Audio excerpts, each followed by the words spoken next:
Doctores, buenos días. Vamos a iniciar la sesión de hoy, que es la sesión final de profesionalismo, es la última clase.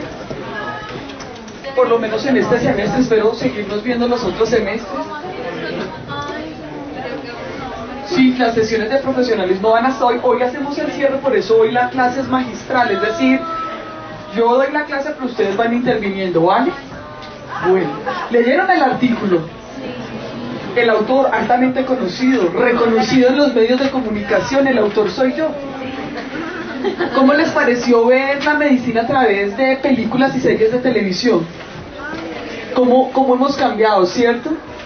Entonces hoy vamos a hacer un recorrido por el concepto de profesionalismo médico y vamos a utilizar como estrategias pedagógicas el arte, la caricatura, y vamos a traer algunos de los conceptos que tenía el artículo y ustedes me van a ir contando también cositas en el camino de lo que pensaron cuando iban leyendo.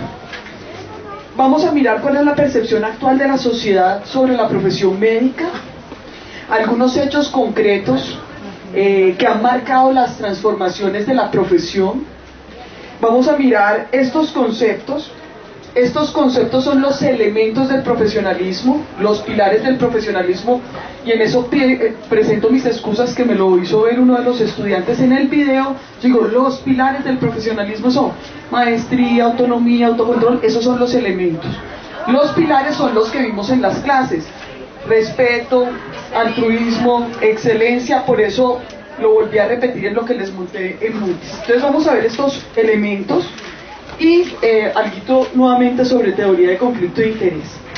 Yo quisiera que ustedes se pregunten cuál es el médico que más admiran. Es decir, durante su vida, ¿qué médico los ha marcado? ¿Su pediatra? ¿Su papá o su mamá que son médicos? ¿Un familiar que es médico? ¿O la persona que los atendía? Y quiero que reflexionen sobre qué hacía especial ese médico que de pronto lo inspiró a uno a ser médico.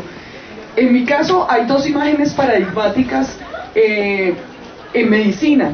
El primero fue mi pediatra, que me encantaba, que olía a pino de agua. Entonces cuando él se arrimaba a examinarlo a uno, era como entrar en un bosque noruego. Era delicioso. Me acuerdo de mi pediatra es por el olor.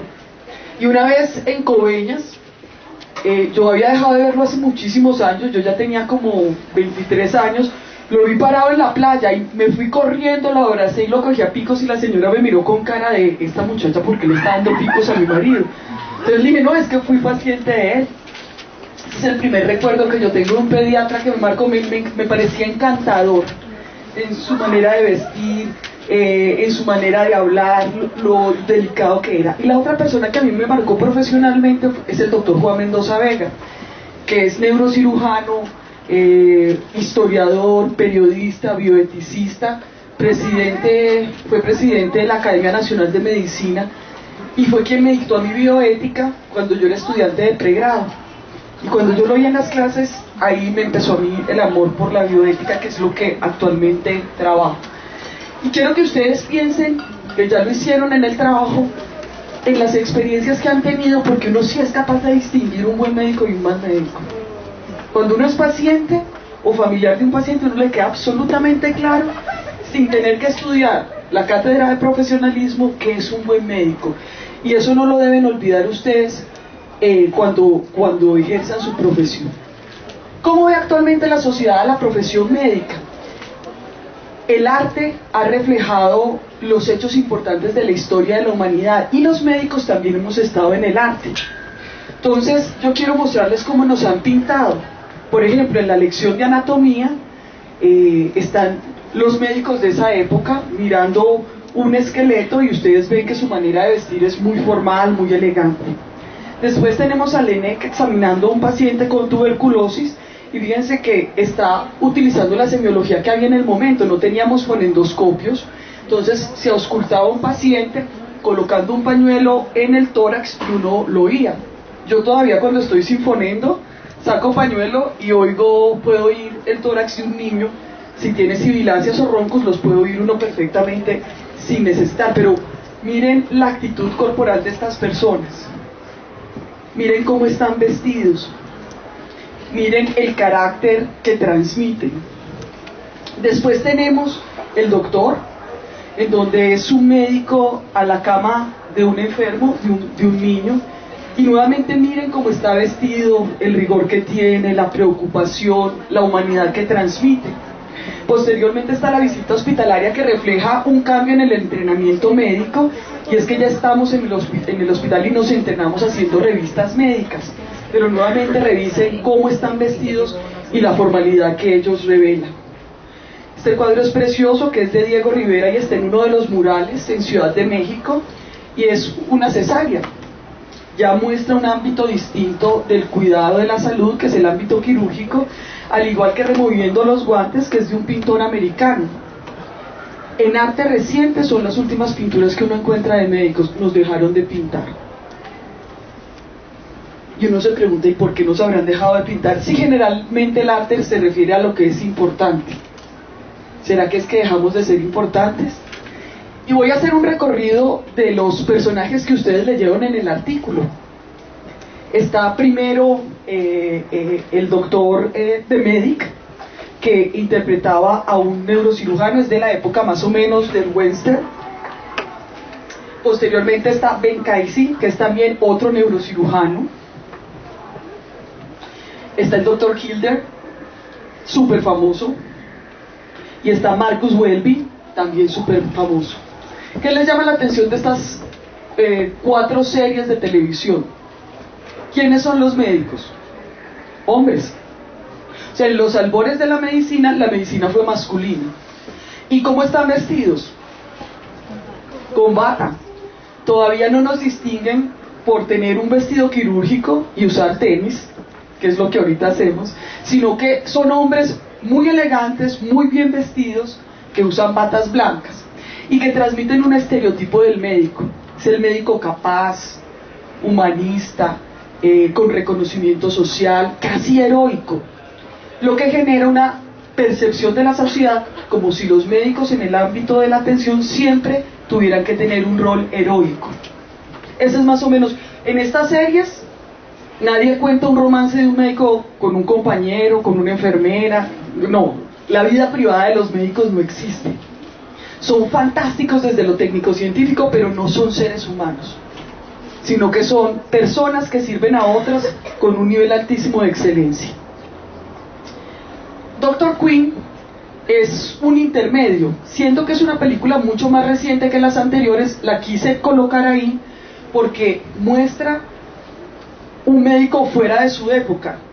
Es muy raro que en esta época el médico fuera una mujer. Por eso Dr. Quinn tiene mucha resistencia cuando llega al pueblo, formada por su padre, porque su papá, que había sido médico, es la que la forma, no la forman en una universidad, y cuando ella llega a ejercer, tiene gran resistencia a los pacientes porque las mujeres no eran médicos. Pero es un prototipo muy parecido a los otros médicos que les mostré, porque es excelente en lo técnico-científico, es humana, no es cuestionada desde su vida privada. ¿Quién conoce MASH? Ustedes no son de la época de MASH, ¿cierto? MASH, yo creo que yo estudié medicina en parte por MASH. MASH son las unidades que tiene el ejército americano de médicos que se sitúan en las zonas de conflicto. Son los médicos de guerra. Eso es lo que traduce la sigla MASH. Y esta se desarrolla en la guerra de Corea. Si ustedes se acuerdan de este personaje, ¿en dónde más lo han visto este actor? Ese es el doctor Galo, en La banda sigue tocando. Es Alan Alda. Lo que pasa es que aquí el personaje que le interpreta es un médico cirujano que trabaja en la guerra de Corea, y es una de las pocas películas que muestra el lado político de la profesión, porque son médicos con un profundo sentimiento crítico frente a la situación que está viviendo el país en la guerra de Corea. Adicionalmente muestra la interacción del trabajo en equipo. Esta es la enfermera, se llamaba Labios de Fuego. No voy a decir por qué se llama Labios de Fuego, pero le decían Labios de Fuego, muy atractiva, muy sexy, que sigue teniendo un modelo sexista de la relación del equipo de salud, en donde los que mandan son los médicos hombres y las únicas mujeres que tienen a su alrededor son instrumentadoras, enfermeras, fisioterapeutas, pero no hay médicas en estas películas.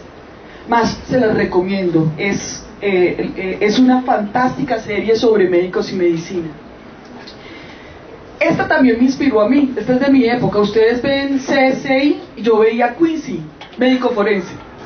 O sea, las películas de medicina forense que ahorita están tan de moda, y muchos de los estudiantes cuando los entrevisto les digo, ¿por qué quiere estudiar medicina? Me dicen, quiero ser médico patólogo. Y yo digo, wow, esas son las películas que están viendo. Pues Quincy era un médico patólogo que apoyaba a la policía y descubría a través del arte de la medicina qué había sucedido. Es el primer médico patólogo. También no se habla de su vida privada, es excelente desde lo técnico científico y es un médico hombre. Modernamente, esta visión de la medicina forense la tiene Doctora G, que es un reality que pasan en televisión, en cable, y habla de una mujer patóloga forense y los casos que descubre. Pero esta es técnico-científica, es un reality que se sale de la recta. Muy bien. Empieza a haber un cambio más o menos sobre la década de los 70-80 en las series de televisión, y la primera serie que aparece de un hospital con médicos es St. Elsewhere. Aquí, si bien los médicos siguen teniendo un rol técnico-científico de cuidado de los pacientes, aquí por primera vez empiezan a tener vida privada y a cuestionarse su vida privada. Es muy llamativo que en estas series todavía el elemento económico no está presente en los dilemas. Entonces, a los médicos no nos interesa cuánto vale lo que hacemos, cuánto vale lo que ordenamos, es que el paciente lo necesita. Y los gestores de los hospitales todavía no están, y apenas empiezan a aparecer los abogados en interacción con los médicos dentro de las series de televisión.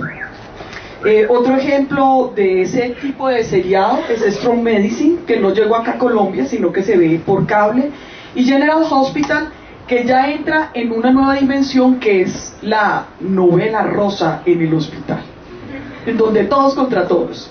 Esa es la primera visión del médico, con vida personal, con vida romántica, se duerme, se cansa, puede ser alcohólico, es decir, que lo muestran como un ser humano. La primera imagen está en General Hospital. ¿Ustedes alguna vez vieron Doggy? Doggy es una belleza de serie porque Doggy es un genio. Entonces Doggy entra a la facultad de medicina a los 12 años y es médico a los 16. Entonces es una serie que mezcla humor con medicina. Doggy House se llama. Y este actor ustedes también lo conocen, y lo deben conocer de la serie es una que trata cómo conocí a tu mamá. Este es Doggy House, que es muy famoso también porque es líder de la comunidad gay en los Estados Unidos. Está casado con otro hombre, tiene hijos con otro hombre, pero ese es Doggy House. Pero es como un adolescente tiene que enfrentar el reto de ser médico. Vean Doggy House porque es la vida de ustedes. Es como un adolescente tiene que enfrentar el reto de la vida y de la muerte, de crear relaciones interpersonales, de trabajar en equipo. Es una fantástica serie. La siguiente, esta la reconocen, Chicago Hope. Empiezan ya a aparecer otro tipo de dilemas y de problemas, es decir, se muestra la vida médica, técnico-científica, se muestra la vida personal de los médicos, empiezan a aparecer los dilemas económicos, pero en esta serie se empiezan a profundizar en la bioética. Entonces tiene uno pacientes que hay que tomar decisiones de eutanasia, de suicidio asistido, de interrupción del embarazo, nacimiento de un anencefálico, limitación de un esfuerzo terapéutico, diagnóstico genético. Es decir, empieza a ser alimentada la ficción con los dilemas éticos que nosotros vemos. Aquí hay personajes que ustedes reconocen actualmente. Este actor, ¿en qué película, en qué serie aparece? Exacto, es el que dirige el grupo de investigación de NCIS. Muy bien. ¿Y este lo reconoce? Es el gerente del hotel de Mujer Bonita. Entonces va encontrándose unos personajes que aparecían antes y ahora están. ¿Alcanzaron a ver IAR? Pues claro, IAR empieza a presentar un escenario de tensión distinta porque son todos los dilemas éticos de la atención de urgencias. Y aquí sí aparecen claramente las tensiones del ejercicio profesional frente a la limitación de los recursos de salud. Recuerden ustedes que al final de IAR ellos están en una crisis económica porque son un hospital público que incluso se ve obligado a cerrar. Aparecen los primeros elementos sindicales en las películas en medicina. Entonces, por ejemplo, los profesionales de la salud hacen huelga porque van a cerrar el hospital, que tampoco el médico como político, el médico con su dimensión política tampoco había aparecido en las anteriores series. Aquí está demostrado porque esta es una serie de ciencia ficción, porque George Clooney es un pediatra, y los pediatras no son así. Este es uno de los primeros papeles que tiene George Clooney, como un médico pediatra del servicio de urgencias de IA. ¿Han visto Frasier? Es fantástica, es una de mis series favoritas. Son dos hermanos psiquiatras que ejercen en la ciudad de Seattle, si no estoy mal, porque ese es el símbolo de la ciudad de Seattle. ¿Qué es llamativo de Frasier? Siendo una película cómica y que aborda muy levemente la atención de ellos como psiquiatras de pacientes. Primero, que nos muestra un rol completamente distinto hasta ahora conocido para un médico, y es un médico periodista.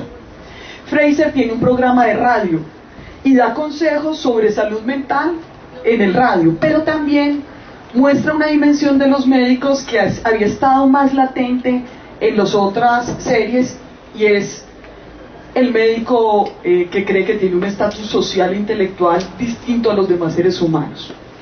Entonces Frasier es un hombre sumamente engreído. Siendo muy gracioso, Frasier es un hombre que no tiene una gota de humildad dentro de los metros cuadrados de superficie corporal que posee.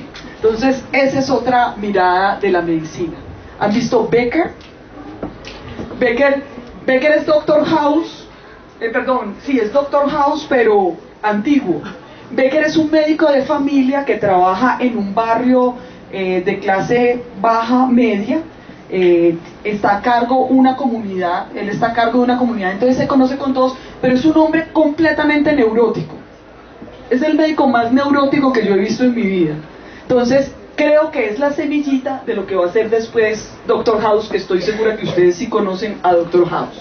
Muy bien, luego viene Grey's Anatomy, con todas sus versiones en distintos países. Aquí la versión colombiana se llamó A Corazón Abierto, pero creo que el nombre estaba mal puesto. Se le pudo llamar de otra manera. Grey's Anatomy recrea lo que es la vida en un hospital, pero definitivamente pone a los médicos en el ámbito de lo humano. Estos médicos se enamoran, estos médicos se enferman, estos médicos lloran, estos médicos se deprimen, estos médicos toman alcohol, estos médicos a veces saben, a veces no saben, estos médicos son seres humanos. Pero posiblemente se abusa de presentar el ámbito de lo privado dentro del hospital, traduciendo una imagen a la sociedad posiblemente distorsionada. Hijo menor de esta serie es Práctica Privada. Si ustedes se acuerdan, esta era la primera esposa del Dr. Shepard, que es el neurocirujano que le pone cuernos con Michael Steamy, que es el cirujano plástico, que también es, bueno, los cirujanos plásticos sí son generalmente más pispos, no están de la ciencia ficción, y que termina separándose de él, y ella es una médica ginecóloga especialista en medicina materno-fetal de alto riesgo. Nos muestra una dimensión de la medicina que es la medicina familiar, por especialidades. Es un grupo de práctica en donde hay distintas especialidades, y aquí es relevante porque uno de los médicos, que es él, que es él, que posteriormente va a morir en la serie, practica medicina tradicional. Entonces, si ustedes se acuerdan, él tiene práctica de medicina occidental, pero también práctica de medicina tradicional, y son complementarias. O sea, no significa que uno es vudú y magia negra y lo otro sí es medicina, sino que logran complementarse. Hace evidente también esta serie que los médicos tenemos generalmente muy pocas habilidades para gestionar recursos de salud, porque ellos terminan quebrándose, porque son dueños de la empresa, la administran ellos y se quiebra la empresa. De ahí la necesidad que ustedes adquieran competencias en la gestión de los recursos. Crossing Jordan es una serie que no llegó a Colombia, pero que la puede ver uno por cable, que es también de una médica forense, pero que aborda muchos dilemas éticos, y es muy bonito porque ella se llama Jordan, pero la metáfora del título de la película es Cruzando el río Jordán, que es una metáfora para los hebreos de atravesar un problema. Es decir, lo que está revelando es que el ejercicio de la profesión es enfrentarse permanentemente a dilemas, a problemas, y a tratar de resolverlos. Esta también la deben conocer, a mí me encanta. porque revela claramente cómo es el proceso de formación médica, jerárquico. Mientras más sufra usted en el entrenamiento y sude, menos sangre derrama en el campo de batalla. Somos como militares. Y además demuestra muchos vicios del ejercicio de la profesión. Por ejemplo, no vimos a nuestros pacientes. Hay un capítulo clásico en donde hay una paciente que consulta, está hospitalizada, y apenas empieza a hablar con los médicos en revista, ponen un cronómetro. Siempre para a los 2 o 3 minutos. Nunca la oyen más de 3 minutos y ella termina suicidándose. Es decir, ella estaba yendo a consultar no por la enfermedad en sí misma, sino porque tenía una depresión profunda. Les puedo rogar el favor de ajustar la puerta, gracias. Y lo mismo la de allá. Entonces revela muchos de los defectos que tenemos los médicos: insensibles, lejanos, no escuchamos, etc. También muestra, además del proceso de formación médica, muestra la relación con los mentores. Este es el rol de mentor, pero es un mentor Kamisaki, es un mentor asesino, que uno dice, si me toca ese de mentor en batas blancas, digo, no, ¿sabes qué? Yo voy a esperar 6 meses y me cambio, porque es absolutamente loco. Siempre le dice a este, que es el personaje central, Dorian, por un nombre de mujer. Un día le dice Elizabeth, el otro día le dice Martina, Ana. Y muestra también otra dimensión, que es el médico enfermo, porque Turk tiene diabetes. Entonces, como él tiene que entender que es un enfermo, y al principio no lo entendía, se atragantaba de dulces, no hacía ejercicio, y finalmente Turk termina entendiendo que los médicos también nos enfermamos, que es un elemento importante en esta serie. Nip Tuck, ¿se la han visto? Yo creo que sus papás no se las dejaban ver a la edad en que salió Nip Tuck, porque es de adultos. Es una serie que muestra unos cirujanos plásticos, y les quiero decir que así no son los cirujanos plásticos. Esto es una distorsión. La cirugía plástica es una especialidad tan noble como cualquier otra de las especialidades en medicina. Y lo que se muestra acá es una distorsión, porque son unos cirujanos plásticos que viven en Miami. Hay uno que es el bueno en lo técnico científico, un duro, y hay otro que es bueno en otra cosa, que se encarga de la parte comercial de la empresa.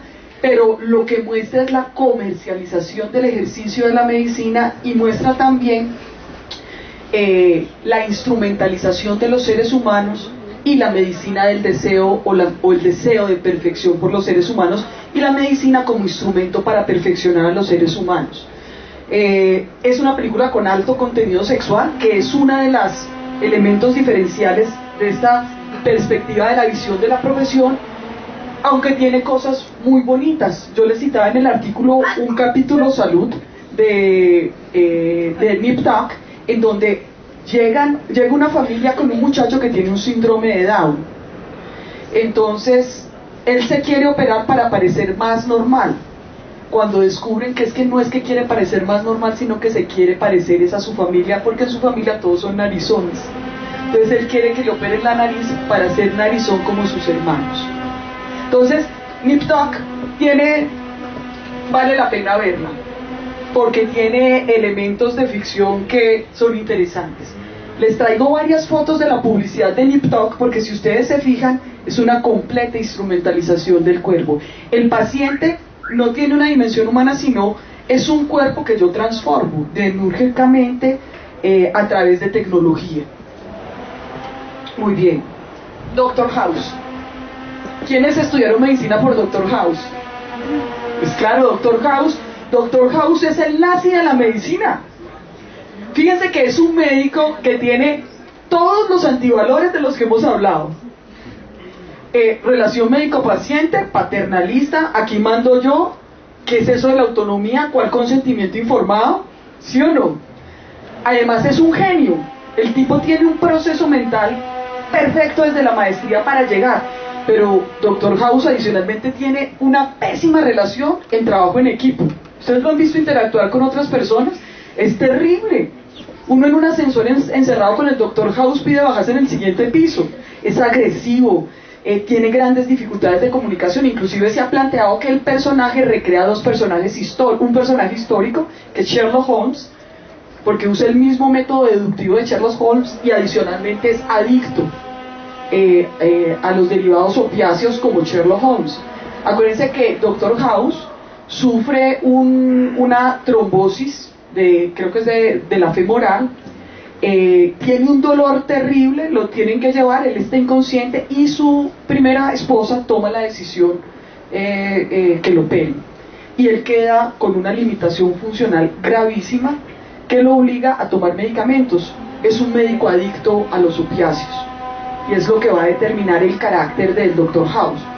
La serie nos permite ver que la enfermedad no es un proceso biológico, sino que es el producto de la historia de cada individuo. Por eso Dr. House es como es, porque es el resultado de su propia historia.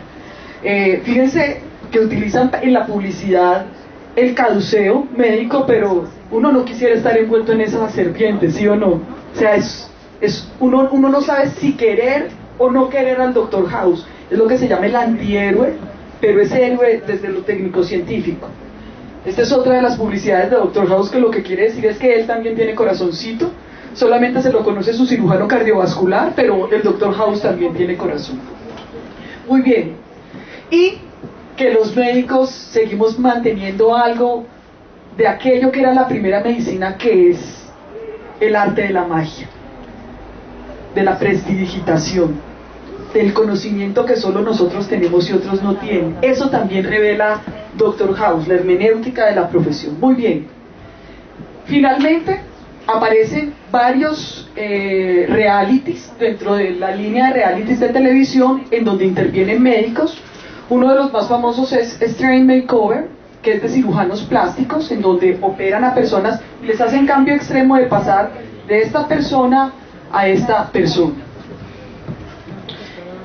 Y traigo como ejemplo final, ¿han visto esta?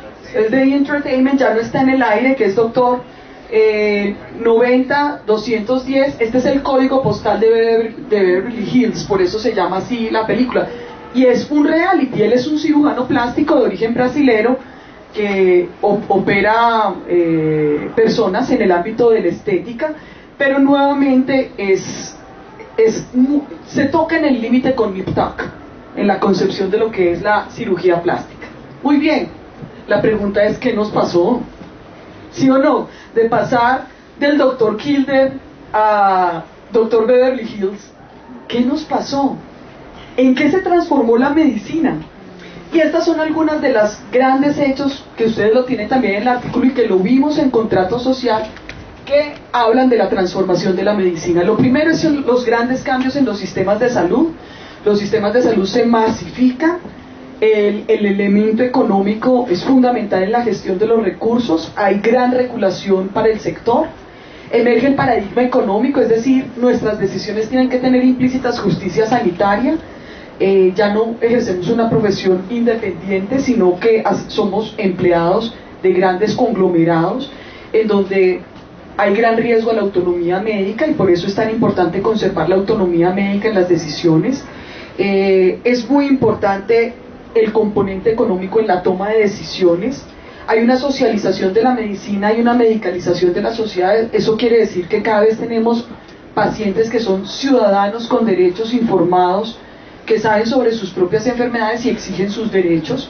Ya no hay una sola ética, la del médico, sino que es una ética secular, la del paciente, si es hebreo, si es testigo de Jehová, si es católico, si es agnóstico, pero es la ética del paciente. Son consumidores informados, aparece todo el paradigma de la medicina del deseo. La gente piensa que la tecnología puede hacer cualquier cosa, ya no nos morimos, ya no nos enfermamos, ya no envejecemos, ya nacemos perfectos.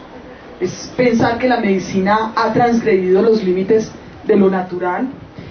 Hay grandes cambios en la relación médico-paciente con emergencia del principio de autonomía, es decir, de respetar lo que el paciente quiere para sí mismo, y el entrar en otros ámbitos distintos al clínico, el médico comunicador, el médico investigador, el médico político, el médico educador, el médico gestor de recursos, etc. Hay un acelerado recambio del conocimiento, lo que plantea problemas para la maestría y la actividad en distintos ámbitos. Esos son algunos de los grandes cambios.